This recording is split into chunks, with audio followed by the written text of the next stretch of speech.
জীবন মরণ লড়াই নামতে হবে।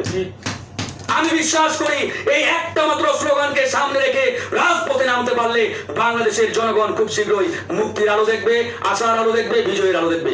এর বাইরে আর কোনো রাস্তা নেই ভাই। যে যাই বলেন, অনেক ফর্মুলা, ইকুয়েশন, সমীকরণ দিবেন, কোনো আপত্তি নেই, কিন্তু মনে রাখবেন সকল ফর্মুলার একটাই ফর্মুলা, মূল ফর্মুলা, সেটা হচ্ছে ইন্ডিয়াকে হটাতে হবে। ইন্ডিয়াকে হটাতেই হবে, এর বাইরে কোনো রাস্তা নেই। এটা জীবন জায়গা থাকুক, পরিষ্কার বক্তব্য। আমাদেরকে অনেক চাপ দেয় গোয়েন্দা সংস্থা, ফ্রন্ট অফিসে এসে সাক্ষাতে বারবার বলে, বেশি বাড়াবাড়ি করিয়ে না, বিএনপি নেতারা কিন্তু সব ছেলে, আপনাদের কিন্তু লাগাম টেনে ধরবো, আপনাদেরকে কিন্তু একদম মানে হারিয়ে যাবেন, ইত্যাদি ইত্যাদি। কারণটা কি? আমরা বললাম ভাই আমরা কি করলাম? ভাই ভারতের বিরুদ্ধে কথা বলা যাবে না, যাই করেন। ভারতের বিরুদ্ধে রাজপথে আন্দোলন করা যাবে না, যাই করেন। পরিষ্কার বক্তব্য। আর আমরা বলি এই 56,000 বর্গ কিলোমিটার বাংলাদেশের সীমানা আমাদের রক্ত এবং ঘামের বিনিময়ে অর্জিত সম্পদ। এটা নিয়ে আমরা লড়াই করব।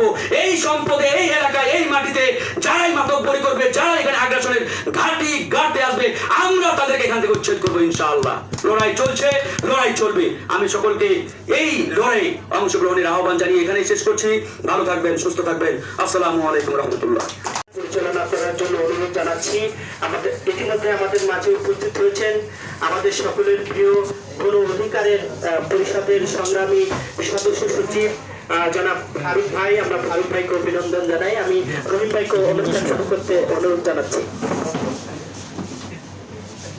সভার সম্মানিত সভাপতি, আমার দেশপ্রেমিক ভাই রিপন ভাই, মঞ্চে উপবিষ্ট বাংলাদেশ জাতীয়তাবাদী দলের ভাইস চেয়ারম্যান, আমাদের সকলের পরম শ্রদ্ধেয় জনাব শামসুজ্জামান দুদু, মঞ্চে উপবিষ্ট আছেন ঢাকা মহানগর দক্ষিণের আহ্বায়ক, রণাঙ্গনের বীর মুক্তিযোদ্ধা আব্দুল সালাম, মঞ্চে উপবিষ্ট আছেন আমাদের সকলের প্রিয় এবং সদ্য কারামুক্ত বিএনপি চেয়ারপারসনের উপদেষ্টা হাবিবুর রহমান হাবিব, মঞ্চে উপবিষ্ট এবি পার্টির সদস্য সচিব আমার প্রিয় মুজিবুর রহমান মঞ্জু, মঞ্চে উপবিষ্ট যার বক্তব্য এতক্ষণ আপনারা শুনছিলেন গণ অধিকার পরিষদের মহাসচিব ফারুক হাসান ভাই, এবং জাতীয় সকল নেতৃবৃন্দ, মিডিয়ার ভাই ও বোনের, আসসালামু আলাইকুম।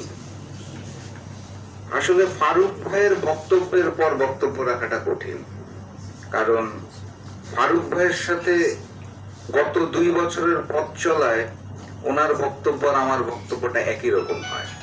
তা আমি মনে করি আমার 90% বক্তব্য উনি দিয়ে ফেলেছেন।